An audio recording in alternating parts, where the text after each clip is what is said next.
우리가 하나님에 관한 이 내용은 성도라면 누구나 다 잘 알아야 되겠죠. 하나님이 어떤 분이신가. 그래서 하나님이 어떤 분이신가에 대해서 우리가 성경 말씀을 묵상을 하고 그 묵상한 내용을 또 이렇게 정리하고 또 체계를 세워나가고 하나님이 어떤 분이신지를 아는 것을 무엇이라고 부르냐면 우리가 theology라고 부릅니다. 그래서 이제 그것을 번역하는 것이 신학이라고 이제 부르는데 우리가 보통 신학하면은 이거는 뭐 신학자들이나 아니면 목회자들이 공부하는 것이다라고 이제 조금 어떻게 보면 저희들 일반 성도들하고는 좀 거리감이 있어지는 느껴지는 이제 그러한 용어인데 실제로 이 신학이라고 하는 그 영어의 원래 단어는 theology라고 하는 것은 바로 하나님에 관한 연구예요. 하나님에 관한 이론, 하나님에 관한 어떻게 보면 설명이라고 이야기할 수 있는데 이 theology의 단어는 두 단어로 된 합성어입니다. 그래서 theo라고 하는 단어와 그 다음에 log이라고 하는 그 두 단어가 있는데 theo라고 하는 것은 이제 헬라어로 하나님을 말합니다. 그러니까 하나님. 그러니까 theo 하나님에 대한 로직. 우리가 보통 뭐 어떤 로직이라고 이야기를 하잖아요. 논리, 이론 이런 게. 그래서 이 두 단어가 합쳐져서 theology가 된 것이에요. 그래서 이것을 이제 한자로 번역한 것이 신학이고 우리는 한자로 된 신학을 그대로 한글로 번역을 해서 그냥 신학이다 이렇게 부르고 있는데 그래서 신학은 한마디로 말하면 하나님에 관한 설명입니다. 그래서 우리가 일반적으로 우리가 이제 신학이라고 한다면 이 크리스찬들이 가져야 되는 모든 신앙에 관련한 것을 우리는 이제 제너럴하게 일반적으로 이제 신학이라고 부르죠. 그래서 특별히 성부 하나님에 대해서는 특별히 이 영어로 어떻게 부르냐면 참고로 theology proper이라는 단어를 씁니다. proper이라는 단어는 뭐 적당하다, 올바르다 이런 단어인데 이 proper가 이제 명사 뒤에 가게 되면 뜻이 조금 바뀝니다. 고유의, 그러니까 고유한, 원래의, 본래의 아니면 엄밀한 의미의 이러한 의미가 있습니다. 그래서 그러니까 원래 의미의 theology다. 그러면 왜 제가 이게 신학이라는 얘기를 지금 서두에 꺼내냐면 우리가 일반 성도들이 생각하기에 신학은 아까 이제 초대에 말씀드린 것처럼 그냥 신학자나 아니면 목회자들이 공부하는 어떤 학문 분야다라고 생각하고 이제 그것에 대해서 별로 이제 심각하게 좀 고려하지 않는 경향이 있는데 사실은 성도라면 누구나 다 신학자가 되어야 됩니다.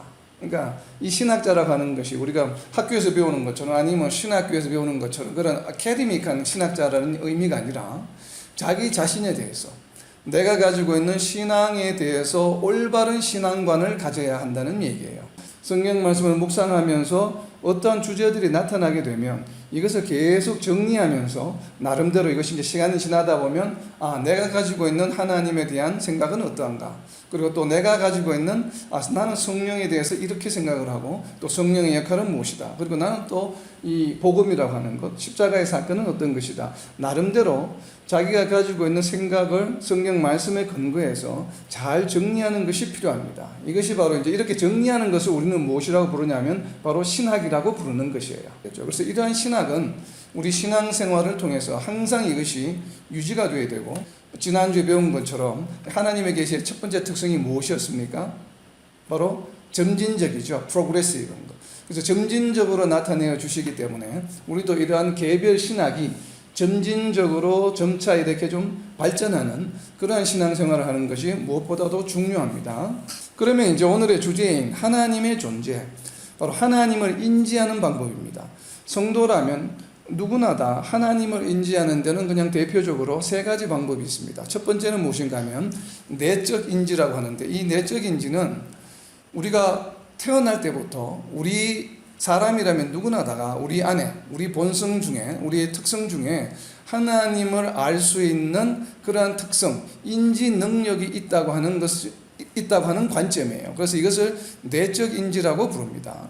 그리고 이제 두 번째는 이제 논리적 인지예요. 논리적 인지인데, 논리적 인지는 어떠한 것을 보고 깨달아서 거기에 대해서 어떤 추론의 결과로 아니면 어떤 인과의 결과로 하나님 존재하는 것이구나, 그렇게 해서 하나님의 존재를 인지할 수도 있습니다.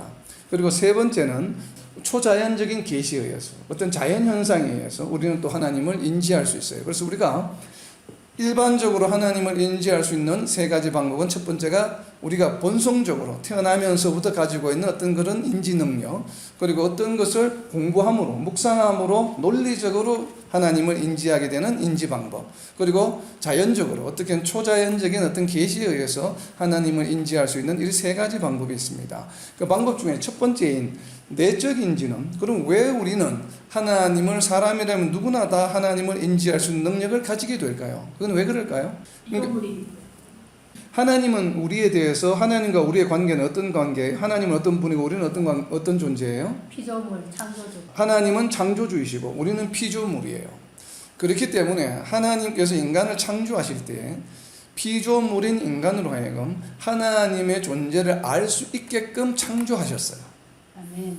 그렇기 때문에 피조물인 모든 사람들은, 성도뿐만 아니라 피조물인 모든 사람들은 자기 자신도 모르는 사이에 하나님의 존재를 알 수 있는 그러한 능력과 그러한 지각과 그러한 인지 능력을 가지고 있는 것이에요. 그래서 이것을 우리는 내적 인지라고 합니다. 그래서 로마서 1장 21절에서 바울 사도가 선포하고 있는 것입니다. 왜냐하면 하나님을 알되 하나님을 영화롭게도 아니하며 감사하지도 아니하고 오히려 그 생각이 허망하여지며 미련한 마음이 어두워졌다라고 이야기합니다. 그래서 이것을 이렇게 선포할 수 있는 것은 자연을 통해서 하나님을 모든 사람들이 다 알 수 있기 때문에 이 말씀을 하시는 것이에요. 바로 이것이 우리가 하나님을 알 수 있는 내적 인지에 대한 좋은 예가 되는 하나님의 말씀입니다. 그리고 이제 두 번째, 논리적 인지와 자연적 계시에서 알 수 있는 것은 우리가 이제 성경을 통해서 우리가 알 수 있죠. 우리가 지난주에 성경의 특성에 대해서 이제 공부를 했는데,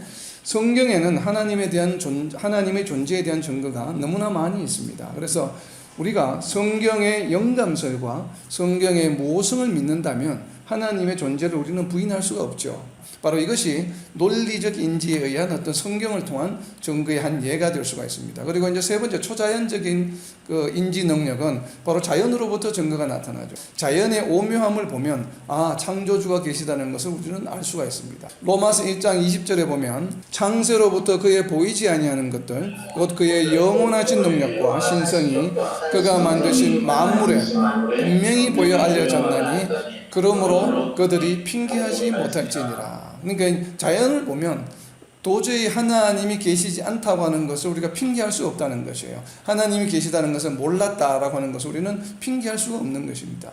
그런데 우리의 과거에 우리 조상들의 역사를 봐도 그렇죠. 알지 못하는 신적 존재에 우리가 기원을 하는 그러한 것이 인간은 본능적으로 있습니다. 자연의 현상을 보면서도 우리는 하나님의 존재를 인지할 수가 있습니다. 그리고 또 하나 하나님의 존재를 알 수 있는 것은, 대표적인 것은 우리가 날마다 만나는 존재를 통해서 우리는 하나님의 존재를 알 수가 있습니다. 우리가 날마다 만나는 존재는 어떤 것이 있을까요? 성도들이요? 물론 성도들이기도 하지만 성도가 아닌 일반 사람들도 마찬가지입니다. 그러면 사람을 봄으로써 우리는 도대체 하나님의 존재를 어떻게 알 수 있냐면, 가장 최신의 가장 진보한 인공지능 기술을 이용해서 만든 로봇조차도 여전히 사람과는 차이가 많이 있죠. 아직도 차이를 우리가 얼마나 따라잡을지는 모르겠지만, 그러나 완전히 사람과 같은 존재로 되기에는 저는 거의 불가능하다고 봅니다. 사람의 조직을 한번 보세요. 제가 이제 가끔 요즘 그런 생각을 많이 하는데, 가만히 누워있으면서 드는 생각이, 우리 인체가 정말 정교하게 만들어졌다.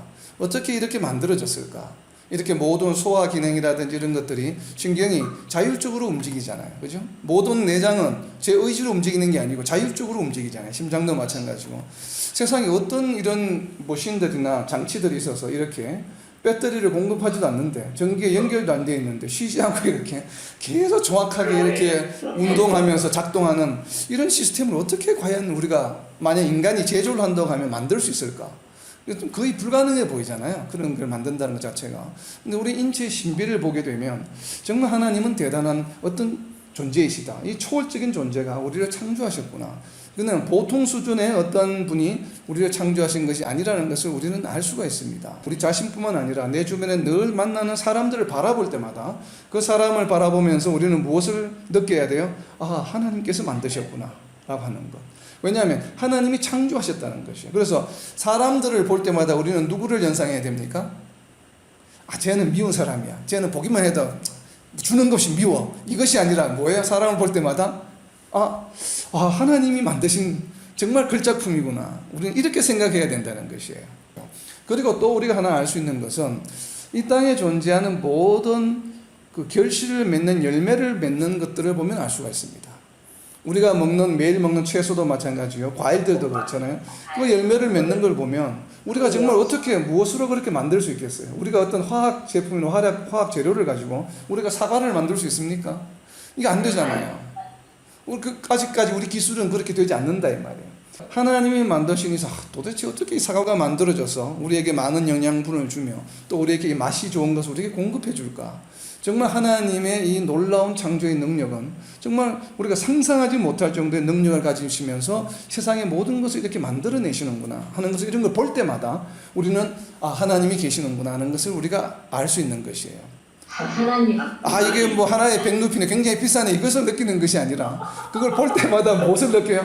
이야, 하나님의 정말 놀라운 걸작품이구나. 어떻게 하나님은 이런 걸 만드실까 하는 것. 그러니까 우리에게 주어지는 먹을 것 모든 것들을 바라볼 때에 우리는 하나님의 존재를 우리가 알 수 있어야 합니다. 결실의 내용들을 보면 바로 사도행전 14장 17절에 그 말씀이 있습니다. 사도행전 14장 17절에 보면 그러나 자기를 정언하지 아니하신 것이 아니니 곧 여러분에게 하늘로부터 비를 내리시며 결실기를 주시는 선한 일을 하사 음식과 기쁨으로 여러분의 마음에 만족하게 하셨느니라. 하나님께서는 바로 이렇게 결실을 맺은 과실들을 주심으로 인해서 우리를 기쁘게 해주셨어요. 그렇게 해서 우리는 이 과실들을 볼 때마다 하나님께서 나를 기쁘게 해주시기 위해서 준비하신 것이구나, 만들어 주신 것이구나 하는 것에 대해서 우리가 느끼면서 하나님의 존재를 느껴야 되는 것이에요. 그리고 우리가 사람을 바라보면서 하나님의 존재를 느낄 수 있다고 말씀드렸잖아요. 그 말씀은 창세기 1장 27절에 있습니다. 하나님이 자기 형상 곧 하나님의 형상대로 사람을 창조하셨다는 것. 그래서 사람을 볼 때마다 우리는 하나님의 형상을 볼 수 있어야 됩니다. 왜냐하면 피조물인 사람은 하나님의 형상대로 창조되었기 때문에 우리는 사람을 볼 때마다 하나님의 형상이 우리와 같구나, 저 사람과 같구나 라고 하는 그런 것을 느낄 수가 있어야 되죠. 특별히 우리 성도들이 하나님의 존재를 공부하는 것은 우리의 성도의 삶 가운데서 우리가 하나님께 어떻게 반응하는가를 우리가 깨우치기 위함이에요. 그래서 이 성경 구절을 하나 찾아보겠습니다. 잠언 3장 6절 말씀. 너는 범사의 그를 인정하라. 그리하면 내 길을 지도하시리라. 아멘. 우리가 하나님의 존재를 인지하는 방법을 우리가 이렇게 묵상하고 공부하는 이유는 우리가 범사에 하나님을 인정하는 삶을 살아가기 위한 것입니다. 우리는 정말 우리 자신에게 물어봐야 됩니다. 우리는 정말 날마다 하나님을 인지하고 있는가? 우리는 혹시 주일날만 아니면 특정한 시간에 성경 말씀을 우리가 묵상할 때만 하나님을 인지하고 있지는 않은가? 우리 자신을 돌아봐야 돼요. 만약 그렇다면 우리는 정말 회개하고 반성해야 됩니다. 우리는 날마다 매 순간마다 하나님의 존재를 상기할 수 있는 무언가를 계속 구체적으로 우리 삶 가운데 늘려가야 합니다. 성도라면 누구나 다 하나님의 존재를 압니다. 그리고 하나님을 늘 묵상해야 된다는 것도 알지만 그러나 바쁜 삶 가운데서 우리는 하나님을 잊어버리고 있을 때가 너무나도 많습니다. 그렇기 때문에 우리가 그렇게 하지 않기 위해서는 무엇을 해야 되냐면 우리가 어떤 사물을 볼 때마다 하나님을 연상하는 훈련을 해야 돼요. 연습을. 각자마다 다를 거예요. 우리가 하나님을 느끼는 각자의 어떤 그런 동기가 되는 것들이 다르죠. 어떤 분들은 주식이 갑자기 10% 오르면 하나님 내게 기쁨을 주시는구나 이렇게 느끼는 사람이 있을 테고, 또 자녀가 무언가를 내게 기쁨을 주면 하나님께 참 감사하다 또 이런 걸 느끼는 분들이 있을 테고, 너무나 많은 것들이 있는데 그러나 그러한 것들은 자주 일어나는 것들이 아니잖아요. 그렇죠? 굉장히 우리가 적은 횟수로 일어나는 것들이기 때문에 정말 우리가 일상 중에 날마다 우리가 만나는 어떤 상황에서 하나님을 발견할 수 있는, 하나님의 임재를 느낄 수 있는 그러한 무언가가 트리거가 필요합니다. 우리 성도들에게는. 그래서 이거는 각자가 발굴하셔야 돼요. 그래서 오늘 하나님의 존재를 알 수 있는 것 쭉 나누어 본 것 중에 가장 좋은 것은 뭐예요? 사람을 볼 때마다 하나님의 형상을 생각하는 것이 가장 좋겠죠. 왜냐하면 내가 아무리 보기 싫어도 우리가 이렇게 락다운에 있어도 사람을 볼 수밖에 없죠. 누군가는. 이것이 우리가 하나님의 존재를 공부하는 가장 중요한 이유입니다. 그래서 오늘 우리가 이 시간 이후부터는 여러분이 정말 하나님을 연상할 수 있는 분을 여러분들 마음속에 한 분을 지목해 보세요. 누가 제일 좋겠어요? 가장 눈에 자주 띄는 사람이 좋겠죠. 가장 눈에 자주 띄는 사람을 볼 때마다 이퀄 하나님의 최대한 인생 걸작품이야. 정말 이 세상에 존재하지 않는 단 하나밖에 없는 최고의 걸작품이야. 이 고장도 잘 나지 않아요. 이 지상 최고의 글작품이 하나님께서 내게 만들어 주신, 나로 하여금 하나님을 존재를 깨닫게 해주는 그런 존재로 내게 주셨구나 라고 하는 것을 여러분들이 아마 삼으시면 가장 좋은 예가 될 거예요. 일주일에 한 번 만나는 사람을 보고 느끼는 것보다는 늘 마주보는 사람을 보고 느끼는 것이 가장 좋겠죠. 이러한 축복이 늘 저와 여러분에게 임하기를 소망합니다. 아멘. 아멘. 자, 그리고 이제 두 번째는 하나님의 속성인데, 우리가 하나님의 속성 중에 왜 제가 많은 여러 하나님의 속성이 있지만 특별히 첫 번째로 질투의 하나님이다라고 하는 속성을 우리가 묵상하기를 원했냐면, 오늘 이 성경 말씀은 한번 펴보시기 바랍니다. 출애굽기 34장 14절 말씀, 조금 위로 올라가서 보겠습니다. 6절 말씀 보면 성경 66권 중에 유일하게 하나님께서 직접 자기 자신을 소개한 말씀이에요. 그러니까 모세에게 소개하셨는데 자신을 어떻게 소개하셨냐면 5가지로 소개합니다. 나는 여호와라, 자비롭고 은혜롭고 노하기를 뜨디하고 인자와 진실이 많은 하나님이다. 5가지 특성을 말씀하죠. 자비롭다, 은혜롭다, 노하기를 뜨디한다, 인자롭다, 그리고 진실하시다라고 말씀하십니다. 그리고 이것을 좀 더 풀어서 7절에 설명하시는데, 인자를 천대까지 베풀며 악과 가실과 죄를 용서하리라. 그러나 벌을 면제하지는 아니하고 아버지의 악행을 자손 3, 4대까지 보응하리라 라고 하는 모세에게 하신 하나님 자신의 소개입니다. 이 설명은 하나님의 일반적인 속성에 관한 것이에요. 이 설명에 이어서 하나님이 자기 자신에 대해서 언약을 하시면서, 모세에게 언약을 하시면서 하신 첫 번째 명령이 10절 말씀에 보면 여호와께서 이르시되 보라 내가 언약을 세우나니 이 온 땅 아무 국민에게도 행하지 아니한 기적을 너희 전체 백성 앞에 행할 것이다. 그리고 11절에 보면 너는 내가 오늘 네게 명령하는 것을 삼가 지키라.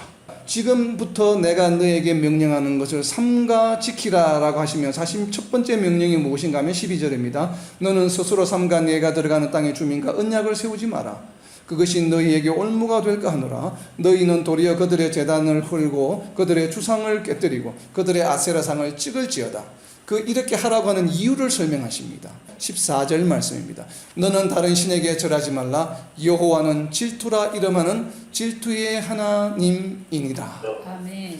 하나님께서 스스로 자신의 이름을 뭐라고 선포하셨냐면 나의 이름은 질투하는 하나님이다 라고 말씀하셨어요. 그래서 제가 오늘 이 질투의 하나님을 가장 먼저 하나님의 속성으로 저희가 나누기를 원했던 것입니다. 또 신명기 4장 24절 말씀에 보면 또 무엇이라고 다시 반복하시냐면 내 하나님 여호와는 소멸하는 불이시요 질투하시는 하나님이시니라. 그러니까 이 질투하시는 하나님이신데 어떤 존재로 어떻게 질투하시냐면 불처럼, 모든 것을 태우는 불처럼 소멸하는 불이시다. 그러니까 이 질투의 정도가 얼마나 강한지 아시겠죠. 그러니까 불이 모든 것을 태우는 것처럼 이 질투의 하나님은 모든 것을 소멸하는 불이다라고 또 설명하고 계십니다. 질투의 속성은 히브리어로는 칸나라고 하는 단어입니다. 근데 이 칸나라고 하는 단어, 이 질투의 속성, 하나님의 질투는 우리가 잠깐 이제 초두에 나눈 것처럼 우리가 사람들 간에 서로 사랑함으로 하는, 우리 사람들이 하는 시기 질투와는 그 종류가 다른 질투입니다. 그래서 우리는 하나님의 질투를 무엇이라고 한 단어로 부르냐면 의로운 질투다라고 부릅니다. 하나님의 질투는, 그러니까 누군가가 우리가 하나님은 정말 하나님 질투의 하나님이다라고 하면 성경에 나올 때 이것은 의로운 질투다라고 하는 것을 우리는 인지해야 됩니다. 하나님이 어떤 분이시기 때문에 그래요? 하나님은 어떤 분이세요? 의로운 분이시고, 그것 한마디로 표현하면 하나님은 영광이시죠. 우리가 잘 쓰는 표현, 하나님은 글로리어스하죠. 하나님은 영화로우신 분이에요. 하나님의 본성 자체, 본질은 영화로우신 분이기 때문에 그 영화로우신 본질을 가지신, 본성을 가지신 하나님으로부터 나오는 것이 부정적이거나 네거티브할 수는 없어요. 우리가 요한일서 말씀에 보면 이러한 말씀이 있죠. 하나님으로 인해 거듭난 사람은 죄를 지을 수 없느니라. 왜냐하면 그 정체성이 바뀌었기 때문에 죄를 지을 수 없다고 이야기하는 것이에요. 우리가 만약 그것이 시기 질투하는 부정적인 것이라고 하면 하나님의 영광, 하나님의 영화로우심을 우리가 부정하는 것이 됩니다. 그러니까 우리가 말을 할 때도 우리가 조심해서 해야 되겠죠. 하나님이 질투의 하나님이시라고 하는 것은 어떤 의미예요? 긍정적인, 그러니까 의로운 질투다라고 하는 것을 우리는 이해를 해야 됩니다. 이것을 어디에서 알 수 있냐면 바울 사도도 이와 같은 이야기를 했습니다. 고린도후서 11장 2절을 보시면 내가 하나님의 열심으로 너희를 위하여 열심을 내노니 내가 너희를 정결한 처녀로 한 남편인 그리스도께 드리려고 중매함이로다. 이 바울 사도가 고린도 교인들에 대해서 하신 말씀이에요. 이 칸나라고 하는 히브리어, 질투라는 말도 있지만 열심, 그러니까 영어로 말하면 zeal이라고 하는 의미도 가지고 있는 것이에요. 그래서 우리 고린도후서 11장 2절은 질투라고 하는 이 단어를 열심으로 번역을 했습니다. 영어 성경 NIV 성경에 보면 I am jealous for you. 그러니까 나는 너에 대해서 질투한다라고 이제 영어 성경에서는 그렇게 이제 의역을 해 놓았는데 우리 한글 성경에서는 내가 하나님의 열심으로 너희를 위하여 열심을 낸다라고 표현한 것이다. 그래서 이 열심이라는 단어가 질투란 말로 바꾸면 헬라어 원어의 의미입니다. 그러니까 내가 지금 고린도 교인들에게 질투한다는 것이에요. 바울 사도가 고린도 교인을 질투한다는 의미는 뭐예요? 그들을 사랑함으로 그들을 의롭게 하겠다는 것이죠. 그들을 구원의 길로 인도하기 위한 질투예요.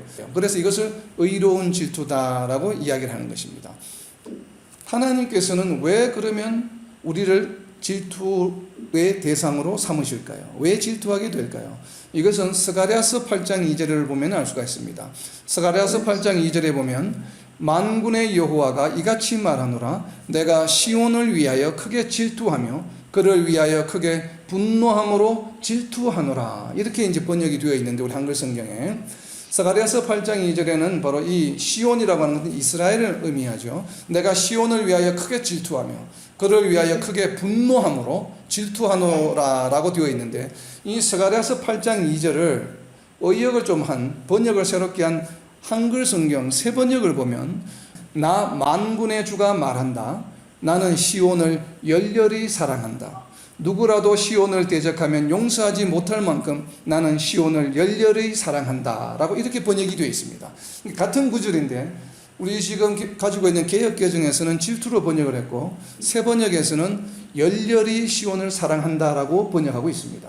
그래서 이 얘기는 무슨 얘기냐면 누군가가 시온, 이스라엘을 대적하면 이스라엘에 해코지를 하게 되면 나는 그를 용서하지 않겠다는 것이에요. 왜냐하면 나는 이스라엘을 너무나 사랑하기 때문에 내 사랑하는 이스라엘을 괴롭히고 대적하는 자는 내가 용서하지 않겠다고 하신 바로 이 예언의 말씀이 스가랴서 8장 2절의 말씀입니다. 바로 이 스가랴에게 임하신 말씀으로 시온을 회복시켜 주시리라는 예언의 말씀의 시작입니다. 이 말씀은 지금 하나님께서는 이 유다를 멸망시킬 수밖에 없어요. 그들의 죄로 인하여. 그러나 몇 명을 남겨놓으셨어요. 남은 자들. 이 남은 자를 남겨두신 이유는 바로 무엇이에요? 그들을 너무나 사랑하시기 때문에 이들을 언젠가는 다시 자신의 백성으로 회복시켜 주시려고 하나님의 위로와 사랑의 말씀입니다. 그러면 하나님은 누구를 사랑하십니까? 하나님은 성도들, 하나님의 백성들만 사랑하세요? 아니면 모든 피조물 사람들을 사랑하십니까? 하나님은 우리를 사랑하시기 때문에 질투를 하시잖아요. 그럼 세상 사람들도 피조물도 아직은 하나님의 백성이 아니고 성도들이 아닌 자들도 여전히 하나님은 우리는 사랑하신다고 알고 있습니다. 그러면 그들을 위해서도 질투하시게 되잖아요. 그래서 우리가 theology가 필요한 것이에요. 이제 성경을 묵상하면서 이런 것들을 점점 이제 우리가 이해해 나가는 것이에요. 이것이 바로 theology예요. 하나님은 분명히 하나님이 창조하신 모든 피조물, 이 땅에 있는 모든 사람들 다 사랑하시기 때문에 우리는 하나님을 알지 못하는 자들에게 복음을 전거해서 하나님의 백성들이 되도록 해야 되는데 그렇다면 그 모든 사람들 중에 일부분인 하나님의 백성, 복음을 받은 자들은 왜 하나님께 유독이 질투의 대상이 되고 그렇지 않은 자들은 질투의 대상이 아닐까? 라고 하는 것을 우리가 알아야 되겠죠.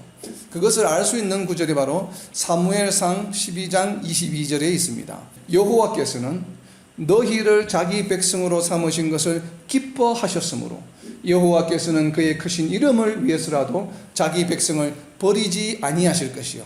하나님께서 이스라엘 민족을 버리지 아니하시겠다고 하시는 이유가 바로 무엇이에요? 하나님께서 이스라엘 민족을 백성으로 삼으신 것 때문에 그래요? 아니면 다른 이유가 있어요? 여호와께서는 그의 크신 이름을 위해서라도 자기 백성을 버리지 아니하실 것이요. 하나님의 이름을 위해서 버리지 아니하신다고 하셨죠. 그런데 그 앞에 그 이유가 있어요. 무엇 했으므로. 우리가 항상 성경을 읽을 때 유념해야 될 접속가 나왔습니다. 무엇 했으므로요? 기뻐하셨으므로. 하나님께서 이스라엘 민족 때문에 기뻐하신 것이에요. 누군가를 하나님의 백성으로 삼으셨기 때문에 기뻐하신 것이에요. 이것이 중요합니다. 이것이 우리의 theology가 되어야 돼요. 이스라엘 민족이어서 기뻐하신 것이 아니에요. 이유는 무엇이에요? 하나님의 백성으로 삼으셨기 때문에. 그것이 이스라엘 민족이었던 다른 민족이었던 상관이 있겠습니까? 없겠습니까? 없겠죠. 그 대상이 누구인지는 중요하지 않아요. 하나님이 기뻐하시는 것은 무엇 때문에 기뻐하셨냐면 누군가가 하나님의 백성이 되었기 때문에 기뻐하셨고, 그 기뻐하심으로 인해서 하나님의 이름이 세상 사람들에게 알려지게 된 것이에요. 하나님의 존재가, 하나님의 임재가. 그래서 하나님은 그것 때문에 내가 기뻐하였기 때문에 내가 다시는 그들을 버리지 않겠다라고 약속하시는 것입니다. 우리가 이 원리를 이해를 해야 됩니다. 그러면 하나님이 기뻐하셨다는 것은 어떤 의미일까요? 왜 이것이 중요할까요? 왜 하나님이 기뻐하셨다는 것이 하나님의 이름과 연관관계가 있으며 왜 그것 때문에 하나님 끝까지 그것을 지키려고 하실까요? 하나님이 언제 기뻐하셨어요? 성경 66권 중에 하나님이 가장 먼저 기뻐하셨을 때가 어디예요? 처음 기뻐하신 때 창조죠. 좋았다. 하나님이 기뻐하셨죠. 천지를 창조하시고 사람을 창조하시고 하나님께서 기뻐하셨어요. 창조주 하나님의 이름을 나타내는 것입니다. 하나님의 기쁨이라고 하는 것은 창조 질서의 회복이에요. 창조를 말하는 겁니다. 하나님이 이 세상을 창조하시고 아담을 창조하신 것은 무엇이에요? 이 땅에서 하나님의 백성을 만드신 것이죠. 아담을 처음 창조하셨을 때는. 그것을 지금 뭐예요? 이스라엘 민족을 통해서 다시 하신 것이죠. 왜 이스라엘 민족을 통해서 하나님은 다시 하실 수밖에 없으셨습니까? 처음 아담을 하나님의 백성으로 창조하셨는데 왜 또 다시 이스라엘 민족을 하나님의 백성으로 다시 선택하심으로 기쁨이 되는 창조를 다시 하셨을까요? 하나님의 백성으로 창조하셨는데 타락했죠. 그래서 하나님이 무엇을 하셨습니까? 창세기 6장 6절에 보면 하나님이 사람을 만드신 것을 한탄하셨다. 그 한탄에다 동그라미 표시를 좀 해놓으세요, 여러분. 나의 기쁨의 소스가 되었던, 원천이 되었던 그 만든 사람을 만드신 것을 어떻게 하셨다고요? 한탄하셨다. 후회하셨다는 것이에요. 이 얼마나 애통한 심정이에요. 그렇기 때문에 이 한탄하셨던 심정을 한탄하고만 계시지 않고 다시 어떻게 해요? 기쁨으로 바꾸셨어요. 그 기쁨으로 바꾸신 사건이 무엇이에요? 이스라엘 민족을 하나님의 백성으로 선택하신 것이에요. 그런데 이 이스라엘 민족이 어떻게 했습니까? 제대로 그 역할을 하지 못했죠. 그래서 하나님께서는 또다시 후회하시고 이들을 뭐예요? 포로로 보내시고 400년 동안 침묵하셨어요. 그 또다시 한탄하신 것이에요. 한탄하시다가 다시 또 하나님의 기쁨이 되시기 위해서 무슨 사건이 일어났습니까? 예수님이 오시는 사건이, 십자가의 사건이 일어난 것이에요. 그래서 예수님을 통해서 또 새롭게, 누구를 또 새롭게 창조하셨어요? 이제는 성령의 인도하심을 받는 새로운 하나님의 백성의 존재, 정체성을 새롭게 창조하신 것이에요. 그래서 성도는 어떤 존재예요? 우리는 어떤 존재입니까? 하나님의 무엇이 되는 존재예요? 하나님의 기쁨이 되는, 하나님의 기쁨이 되는 존재예요. 그래서 우리는 어떤 존재인가 하면 대단히 가치가 높은 중요한 존재입니다. 어떤 존재라고요? 전지전능하신, 초월적인, 세상을 모든 것을 통치하시는, 이 세상을 창조하신 창조주의 무엇이 되는 존재라고요? 기쁨이 되는 존재예요. 이것이 바로 성도의 정체성입니다. 내게 기쁨을 주는 이 원천, 소스를 잃어버리고 싶겠어요? 잃어버리지 않고 싶겠어요? 하나님께서는 우리 기쁨이 되는 소스를 잃어버리고 싶지 않으시겠죠. 네. 이것이 바로 질투의 동기입니다. 하나님의 질투의 동기는 나의 기쁨이 되는 소스를, 원천을 잃어버리고 싶지 않으심으로 인해서 하시는, 발현되는 질투예요. 질투가. 이 질투의 동기가. 그렇기 때문에 우리는 이것을 무엇이라고 표현하냐면 의로운 질투다라고 이야기하는 거예요. 그러니까 기쁨이 되는 소스를 잃어버리지 않는다고 하는 것은 무엇이에요? 내가 성도로 삼은 이 존재를 성도로서 계속 유지하겠다는 것이죠. 이것을 우리가 어디에서 알 수 있냐면 바울 사도는 이것을 이렇게 설명합니다. 에베소서 1장 4절 5절 말씀에 곧 창세전에 그리스도 안에서 우리를 택하사 우리로 사랑 안에서 그 앞에 거룩하고 흠이 없게 하시려고 그 기쁘신 뜻대로 우리를 예정하사 예수 그리스도로 말미암아 자기의 아들들이 되게 하셨으니, 무슨 뜻대로요? 기쁘신 뜻대로. 하나님이 기쁘다는 뜻은 무엇이에요? 창조 질서의 회복이다. 우리는 잊지 말아야 됩니다. 우리는 하나님이 질투하시게 되면 그 결과가 어떻게 나타나는가? 질투의 결과는 나훔서에 있습니다. 나훔서 1장 2절에 보면 여호와는 질투하시며 보복하시는 하나님이시니라. 여호와는 보복하시며 진노하시되 자기를 거스르는 자에게 여호와는 보복하시며 자기를 대적하는 자에게 진노를 품으시며. 하나님은 질투하시며 보복하시는 하나님이시다라고 이야기합니다. 질투의 결과는 무엇인가 하면 하나님께서는 진노하시고 보응하셔요. 보복하신다는 것이에요. 이것은 하나님의 질투의 일반적인 특성이에요. 그럼 이 보복의 대상은 누구가 되냐면 첫 번째는 하나님의 백성입니다. 이스라엘에 대한 질투는 신명기 6장 15절에 나타납니다. 너희 중에 계신 너희의 하나님 여호와는 질투하시는 하나님이신저 너희의 하나님 여호와께서 내게 진노하사 너를 지면에서 멸절시키실까 두려워하노라. 하나님이 선택하신 기쁨의 소스가 되었던 이스라엘 백성조차도 멸절시키실까 두려워하는 것이 지금 모세에게 전해진 하나님의 말씀입니다. 첫 번째 대상이 누구라고요? 질투의 결과 보응하는 대상이 하나님의 백성입니다. 여기에는 우리 성도들이 포함될 수 있음을 우리는 간과해서는 안 됩니다. 두 번째는 어떤 그룹인가 하면 에스겔서 35장 11절에 있습니다. 에스겔서 35장 11절에 보면 그러므로 주 여호와의 말씀이니라 내가 나의 삶을 두고 맹세하노니 네가 그들을 미워하여 노하며 질투한 대로 내가 네게 행하여 너를 심판할 때에 그들이 나를 알게 하리라. 하나님께서는 지금 말씀하시는 그 대상에게 그들을 미워하며 그 네가 두고 맹세하느니 할 때 네가 너는 누군가 하면 바로 에돔 족속을 말합니다. 에돔 족속들아 에돔 족속들이 무엇을 했냐면 네가 그들은 이스라엘 민족입니다. 그러니까 에돔이 이스라엘을 미워하여서 노하며 질투했어요. 그래서 북이스라엘 멸망할 때 그냥 구경만 했습니다. 도와주지 않고. 네가 이스라엘을 질투한 것처럼 내가 이스라엘을 사랑하기 때문에 네가 이스라엘을 미워해서 질투해서 멸망하는데도 도와주지 아니하고 그냥 내버려 두었기 때문에 내가 너희를 심판하리라 하는 것이죠. 이것이 하나님의 질투의 속성 중에 두 번째 속성에 속합니다. 무엇인가 하면 하나님은 하나님의 백성인 우리가 잘못을 할 때도 보응하시지만 또 누구에게 보응하셔요? 하나님이 사랑하는 성도, 하나님의 백성들을 시기하고 미워하고 질투하는 자들, 그들에 대해서도 보응하신다는 것이에요. 우리가 이것을 이해해야 합니다. 이것이 왜 중요하냐면 다음 세 번째를 하고 제가 말씀을 드릴게요. 그리고 세 번째 그룹은 어디에 나타나는가 하면 바로 아수르 민족에 대해서요. 요나를 통해서 요나스가 어디에 대한 구원이에요? 니느웨에 대한 구원이잖아요. 니느웨는 아수르의 수도예요. 그러니까 수도에서 왕부터 시작해서 모든 백성들을 구원해 주신 바로 그 아수르를 하나님께서 구원해 주셨는데도 불구하고 왜 이들을 멸망시키셨냐면 바벨론을 통해서 멸망시키셨죠. 그런데 그 이유가 무엇인가 하면 두 가지 이유가 있을 수 있습니다. 아수르가 이스라엘을 멸망시켰기 때문에 그 이유가 있을 수 있어요. 그리고 또 아수르를 멸망시킬 때 너무 참혹하게 멸망시켰기 때문에. 그런데 아수르가 이스라엘을 멸망시켜서는 하나님의 섭리 가운데 있는 것이에요. 그런데도 불구하고 하나님이 아수르를 이용하셔서 북이스라엘을 징벌하셨는데 그런데 그 징벌하는데 아수르가 너무 잔혹하게 한 것이에요. 정말 인간 역사 우리 히스토리의 가장 잔혹한 사건이에요. 그 사건이. 그렇기 때문에 하나님께서 진노하셔서 아수르를 멸망시키셨다라고 해석하시는 분들이 있습니다. 첫 번째 부류는. 그러나 그렇게 우리가 해석할 수도 있고 그리고 두 번째는 하나님의 이스라엘에 대한 사랑. 어쨌든 물론 이스라엘이 잘못은 했지만 잘못을 해서 징벌은 하셨지만 이스라엘 내가 사랑하는 존재를 멸망시킨 존재를 용서하실 수 없는 거예요. 무슨 뜻인지 이해가 됩니까? 바로 그러한 의미로도 아수르를 멸망시켰다고 우리는 해석할 수도 있습니다. 두 가지가 다 가능하게. 하나님의 질투의 보응의 대상이 되는 세 번째 그룹은 우리 성도들에게 하나님의 백성에게 직접 해를 끼치는 자들입니다. 이들에 대해서도 하나님이 보응하셔요. 두 번째가 무엇이었어요? 우리를 시기하고 미워하고 질투하는 자들에게도 보응하십니다. 그리고 첫 번째는 백성들 자신들에게도 보응하십니다.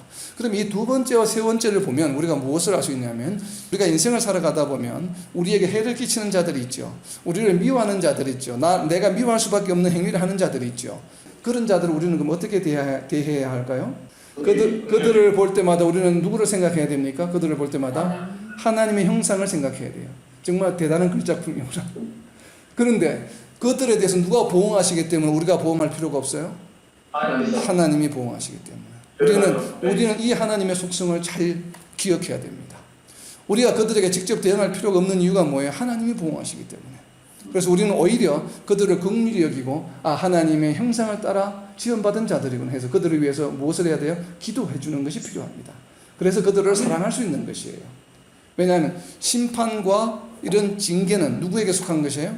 우리에게 속한 것이 아니고 그래서 하나님께 속한 것이다 라고 이야기를 합니다.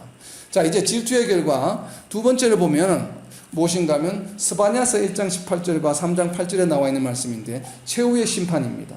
예수님이 다시 오실 때 최후의 심판이 일어나는 것은 바로 하나님의 질투에 의해서 일어나는 것이에요. 질투의 속성 때문에. 그래서 스바냐서 1장 18절에 보면 그들의 은과 금이 여호와의 분노의 날에 능히 그들을 건지지 못할 것이며 이 온 땅이 여호와의 질투의 불에 삼켜지리니 이는 여호와가 이 땅 모든 주민을 멸절하되 놀랍게 멸절할 것임이라. 바로 여호와의 질투의 불에 삼켜진다고 이야기합니다. 하나님의 질투의 속성이 바로 예수님이 다시 오실 때에 최후의 심판에 바로 이 질투의 그 속성이 드러나는 것이에요. 그리고 또 세 번째 중요한 것은 하나님의 질투의 속성 중에 하나가 바로 무엇인가 하면 이 하나님의 질투의 속성으로 인해서 구원의 역사가 이스라엘 민족으로부터 이방인으로 옮겨지게 되었습니다. 그러니까 이방 구원을 가속화시키는 것이 바로 이 하나님의 질투의 속성이 역할을 하게 되었는데 신명기 32장 21절에 있습니다. 신명기 32장 21절에 보면 그들이 하나님이 아닌 것으로 내 질투를 일으키며, 여기서 나는 하나님이에요. 하나님의 질투를 일으키며 흠모한 것으로 내 진노를 일으켰으니 나도 백성이 아닌 자로 그들에게 시기가 나게 하여 어리석은 민족으로 그들의 분노를 일으키리로다. 이방인에게 복음을 옮기겠다고 하신 말씀이에요. 이 말씀을 바울 사도가 로마서 10장 19절에서 인용을 했습니다. 그리고 바울 사도도 이와 같은 논리로 로마서 11장 14절 말씀에 보면 이는 혹 내 고륙을 아무쪼록 시기하게 하여 그들 중에서 얼마를 구원하려 함이라. 바울 사도가 일평생을 바치면서 선교사에게 열심을 다했던 이유가 바로 뭐냐 하면 이방인에게 복음을 전가함으로 자기 동족인 유대인들이 그것을 보고 시기해서 구원의 길로 오기를 원해서 자기는 복음을 전한다고 바울 사도도 고백하고 있습니다. 선교와 복음의 역사를 19세기부터 20세기, 21세기, 18세기 때부터 쭉 살펴보면 이 복음이 이동되었어요. 처음에는 중동에서, 그리고 그 다음에 유럽에서 복음이 잘 전거가 되고 그들이 선교사를 많이 보냈죠, 세계적으로. 그러다가 어느 순간에 세계 선교의 중심이 유럽에서 미국으로 옮겨졌습니다. 그리고 또 이 아시아로, 아프리카로 복음이 전해졌습니다. 그래서 한때는 이 아시아가, 한국을 중심으로 한 아시아가 복음 사역의 중심이 되었습니다. 그런데 지금 서서히 이 중심이 어디로 옮겨지고 있냐면 아프리카로 옮겨지고 있어요. 유럽으로, 미국으로, 오히려 거꾸로 아프리카 선교사들이 지금 파송되고 있는 상황입니다. 왜 하나님께서는 이렇게 복음과 선교의 사명을 감당하는 것들을 이렇게 지역으로 옮겨 다니실까? 우리는 물론 하나님의 복음의 어떤 섭리에 의한 것이지만 우리가 오늘 공부한 것처럼 하나님의 질투의 속성에서 한번 이 관점을 바라볼 수 있는 것입니다. 왜냐하면 유럽이 잘 복음을 전가하다가 그들의 복음의 그 신앙의 수준이 어떻게 됐어요? 많이 해이해졌죠. 그렇게 되니까 하나님께서는 어떻게 했어요? 그 유럽의 나라의 하나님의 백성들을 사랑하시기 때문에 그들의 열기가 식지 않게 하기 위해서 누구를 사용하셔요? 그들이 아닌 다른 자, 북미의 사람들을 이용을 해서 다시 하나님의 복음, 신앙이 일어나게 합니다. 부흥하게.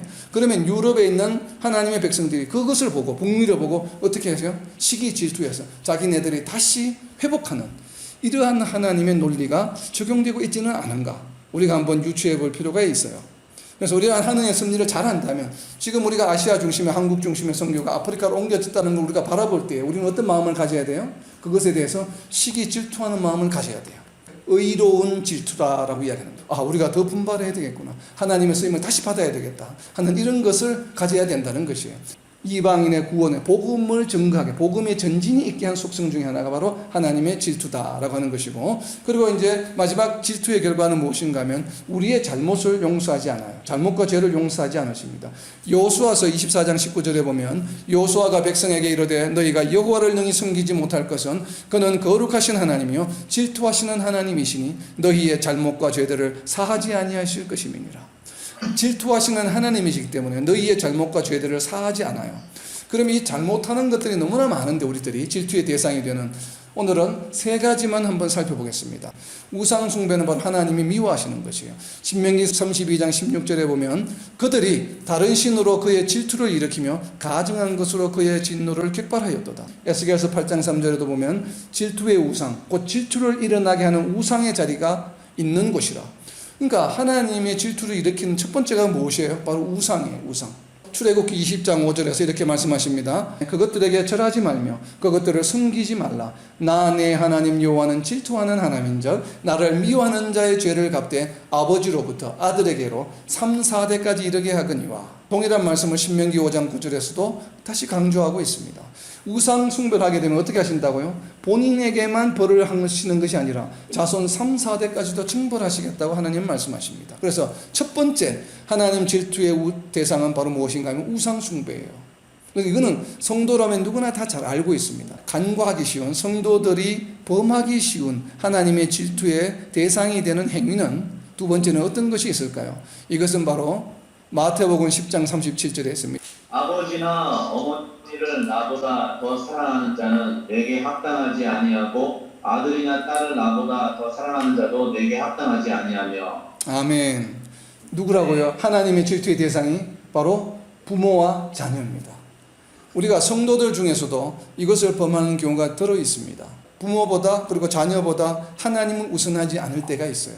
이 말은 바꾸어 말하면 부모를 공경하지 말라, 자녀를 사랑하지 말라는 얘기가 아니죠. 하나님은 부모를 공경하는 것을 누구보다도 강조합니다. 그래서 10계명에 사람에게 관한 계명 중에 첫 번째로 5번째 계명으로 네 부모를 공경하라고 말씀하셨고, 네 부모를 공경하면 너희가 이 땅에서 장수하리라고 하는 축복의 말씀도 해주셨습니다. 신명기 5장 16절에 보면 그 말씀이 있죠. 이렇게 축복해 주셨음에도 불구하고 그러한 존재이지만 부모가 그래도 우선순위는 하나님 다음이라는 것이에요. 하나님보다 자녀를 너무 지나치게 사랑하는 분들이 있습니다. 우리가 정말 조심해야 됩니다. 자녀의 사랑이 절대로 하나님에 대한 사랑보다 더해서는 안 됩니다. 우리가 이것을 간과해서는 안 됩니다. 이 말씀 꼭 우리가 명심해야 돼요. 부모에 대한 사랑, 가족에 대한 사랑이 하나님에 대한 사랑보다 더 과해서는 안 됩니다. 왜냐? 그것이 하나님의 질투의 대상이 된다고 하는 것을 우리는 잊어서는 안 됩니다. 이것은 왜냐하면 하나님을 사랑하지 않는 것이 아니라 하나님보다 더 우선하는 것 존재로 여기시기 때문에 그래요. 하나님보다 더 우선하는 존재는 우리는 다른 말로 무엇이라고 그래요? 바로 우상이라고 이야기하는 것이거든요. 이러한 것들에는 이것 말고도 많이 있을 수 있겠죠. 우리가 중독이 되는 것들, 뭔가에 중독이 되는 것들은 전부 하나님보다 우선하는 것들이에요. 그래서 중독에 대한 것들은 여러분들 스스로 정말 조심해야 됩니다. 이것이 음식이 되었던, 엔터테인먼트가 되었던, 무엇이 되었던, 게임이 되었던 하나님보다 우선하는 것들은 전부 우상이요, 하나님의 질투의 대상이 된다는 것을 우선 잊어서는 안 됩니다. 그런데 이제 다음 세 번째 것은 우리가 너무나 잘 몰라요. 이것은 어디에서 알 수 있냐면 마태복음 18장 6절입니다. 누구든지 나를 믿는 이 작은 자 중 하나를 실족하게 하면 차를 연자 맷돌이 그 목에 달려서 깊은 바다에 빠뜨려지는 것이나 하니라. 아멘. 아멘. 나를 믿는 이 작은 자 누구를 말해요? 성도들을 말하죠. 성도들 중에 아무리 사소한, 아무리 작다고 여겨지는 존재감이 없는 그런 어떤 누구라도 그를 하나님으로부터 멀어지게 한다면 그 사람은 설사 성도를 할지라도 예수님께서 뭐라고 말씀하셨어요? 차라리 연자 맷돌을 메고 바다에 빠지는 것이 낫다. 왜냐하면 그가 일평생 받게 될 지옥불에 고통이 있기 때문에 그래요. 이거는 예수님 뭐라고 말씀하시냐면 너는 지옥으로 갈 것이라고 선포하시는 말씀이에요. 왜 그래요? 7절에 보시면 뭐라고 되어 있습니까? 실족하게 하는 일들이 있음으로 말미암아 세상에 화가 있도다. 실족하게 하는 일이 없을 수는 없으나 실족하게 하는 그 사람에게는 화가 있도다. 성도가 된다는 것이 무엇이었기 때문에 하나님의 기쁨이었기 때문에 그래요. 하나님의 기쁨의 소스, 원천을 빼앗아갔어요. 하나님의 기쁨이 되는 원천을 빼앗아가는 것은 누가 하는 일이에요? 사탄이 하는 일이에요. 그러니까 성도들을 실족하게 하는 자를 하나님은 무엇이라고 판단하시냐면 사탄으로 판단하시는 것이에요. 그래서 차라리 연잣돌을 메고 바다에 뛰어들으라고 그래요. 불못에서 당하는 고통보다 그게 더 낫다는 것이에요. 얼마나 엄중한 말씀이에요. 정말 이 땅에 있는 하나님의 백성들은 이 말씀, 마태복음 18장 6절 말씀을 기억해야 됩니다. 세상 사람을 사랑하는 것도 사랑해야 되지만 정말 하나님을 믿고 예수를 믿는다고 하는 하나님의 백성이 된, 하나님의 기쁨의 원천이 된 하나님의 백성들을 어느 누구도 예외 없이 아무리 나에게 미움을 주고 나를 저주하고 나를 힘들게 하는 자라 할지라도 그를 실족하게 해서는 안 돼요. 우리는 이것을 정말 명심해야 됩니다. 이것이 하나님의 질투를 공부하는 어떻게 보면 가장 중요한 이유인지도 몰라요. 왜냐하면 많은 성도들이 너무나 이것을 모르고 있어요. 그래서 너무나 쉽게 성도들을 미워합니다. 너무나 성도들을 싫어합니다. 너무나 성도들을 하나님으로부터 멀어지는 것을, 그러한 행위를 하는 것을 너무나 스스럼없이 합니다. 근데 그것이 사탄의 행위임을 우리는 잊어서는 안 됩니다. 정말 성도를 실족하게 한다는 것은 절대로 해서는 안 되는 일이에요. 이것이 질투의 하나님을 공부하는 어떻게 보면 가장 중요한 이유이기도 합니다. 그래서 이 세 가지, 우상 숭배하는 것, 부모와 자녀를 하나님보다 더 사랑하는 것, 성도를 실족하게 하는 것, 이것은 우리가 어떤 일이 있어도 해서는 안 되는 일이에요. 이것이 바로 질투의 하나님이에요. 이제 결론을 맺습니다. 성도라면 누구나 순종하여야 할 하나님의 십계명 중 그 첫 번째 동기가 되는 것이 바로 뭐냐면 우상이에요. 우상 숭배를 하지 말아야 되고, 그리고 성경의 마지막인 하나님의 나라에 있을 심판의 동기가 되는 것도 바로 하나님의 질투예요. 그죠? 그리고 또 이 질투하는 하나님의 속성은 우리에게 무엇을 강조하시냐면, 너와 함께 있는 성도들, 나의 기쁨이 된 자들을 너희가 사랑하라. 어떠한 경우에도. 왜요? 나를 미워하고 나를 또 힘들게 하는 존재에 대한 심판은 누가 하신다고요? 누가 하셔요? 질투의 대상이 되는 것이 있었죠. 두 번째, 하나님께서 해주시기 때문에. 내가 할 수 있는 것은 무엇이에요? 그들을 징계하거나 징벌하고 미워하고 시기하는 것이 아니라 무엇이에요? 그들을 볼 때마다 무엇을 느껴야 돼요? 그들을 볼 때마다 하나님의 형상을 기억해야 돼요. 하나님의 형상을 떠올려야 돼요. 하나님의 글작품이구나. 참 긍휼히 여기고 그것을 사랑하는 마음으로 그들을 위해서 기도할 수 있어야 돼요. 이럴 때에 우리 교회 공동체, 이 땅인 하나님의 백성의 공동체에는 분열이 사라지겠죠. 미워하는 마음이 사라지겠죠. 왜요? 미워하고 시기하는 것은 연잣돌을 메고 바다에 뛰어드는 행위예요. 정말 이것을 잊어서는 안 됩니다. 이유가 없습니다. 이유가. 아까 뭐라고 예수님 말씀하셨어요? 이 작은 자 중에, 작은 자는 뭐예요? 결함이 있는 자예요. 뭔가 문제가 있는 자예요. 그죠? 작은 자라고 하는 것은 보잘품 없는 사람이에요. 자격이 없는 사람이에요. 우리가 인간의 기준으로 보면. 그러나 그 자도 실족하게 하면 너희는 안 된다라고 하시는 말씀이에요. 질투의 하나님을 기억할 때마다 우리는 이 말씀을 마태복음 18장 6절 말씀 기억하셔야 됩니다. 그리고 우리가 주변에 있는 사람을 바라볼 때마다 누구를 기억해야 돼요? 가장 가까운 사람을 바라볼 때마다 하나님의 형상, 하나님의 최고의 이 지상의 글작품, 이것을 늘 기억하면서 정말 우리가 하나님의 사랑을 받는, 복음을 전가하는 하나님 나라 확장에 쓰임을 받는 저와 여러분, 이 땅에 있는 모든 하나님의 백성들이 되시기를 예수님의 이름으로 선포합니다. 감사합니다.